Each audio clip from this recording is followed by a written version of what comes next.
নমস্কার বন্ধুরা, চম্পাস কিচেনে সবাইকে স্বাগত জানাই।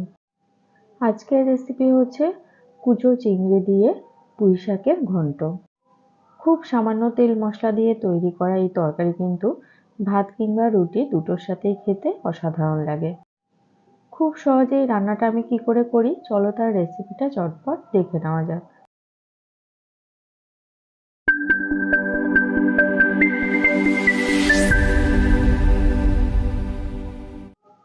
এর জন্য প্রথমেই গ্যাস জ্বালিয়ে একটা কড়াই গরমে বসিয়ে দিলাম। কড়াই ভালো করে গরম হয়ে গেলে দিচ্ছি 2 টেবিল স্পুন সর্ষের তেল। গরম তেলে দিচ্ছি দুটো ফাটিয়ে নেওয়া শুকনো লঙ্কা, একটা তেজপাতা। কিছুক্ষণ লঙ্কাগুলোকে নাড়াচাড়া করে ভেজে নেব। এবারে দিচ্ছি হাফ টিস্পুন পাঁচফোড়ন, 5-6 কোয়া রসুনকে থেতো করে দিয়ে দিলাম, আর দিচ্ছি ছোট সাইজের একটা পেঁয়াজ কুচোনো।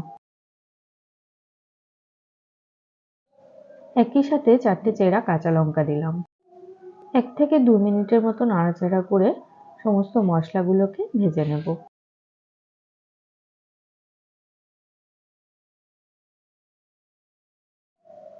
পেঁয়াজ হালকা ভাজা ভাজা হয়ে এসছে। এবারে এর মধ্যে দেব ভালো করে বেছে ধুয়ে নেওয়া কুচো চিংড়ি মাছ। এখানে আমি 100 গ্রাম কুচো চিংড়ি ব্যবহার করেছি। আমি মশলার সাথে একবারই চিংড়ি মাছগুলোকে ভেজে নিচ্ছি, তবে তোমরা চাইলে আগে চিংড়ি মাছগুলোকে ভেজে তুলে নিতে পারো। 1.5 টিস্পুন লবণ আর 1 টিস্পুন হলুদ গুঁড়ো দিয়ে দিয়েছি। একটুখানি নাড়াচাড়া করে দিচ্ছি ডুমু ডুমু করে কেটে রাখা মিষ্টি কুমড়ো। কিছুক্ষণ নাড়াচাড়া করে মিষ্টি কুমড়োগুলোকেও মিশিয়ে নিচ্ছি। গ্যাসের আঁচটা লোতে করে দিয়ে এবারে 5 মিনিটের জন্য এটাকে ঢেকে দিলাম। 5 মিনিট ঢেকে সেদ্ধ করার পরে যখন দেখবে মোটামুটি মিষ্টি কুমড়োগুলো ভাজা ভাজা হয়ে গেছে 50% মতো, এই সময় দেব এর মধ্যে পুঁই শাক। শাকগুলোকে এখন বেশি মনে হলো ঢেকে দেওয়ার পরে মজে গেলে কিন্তু একদম কমে যাবে। গ্যাসের আঁচ হাইতে করে 5 মিনিটের জন্য ঢেকে দিয়েছি। হাই ফ্লেমে কিছুক্ষণ ঢেকে সেদ্ধ করার পরে দেখো শাক কিন্তু বেশ নরম হয়ে গেছে।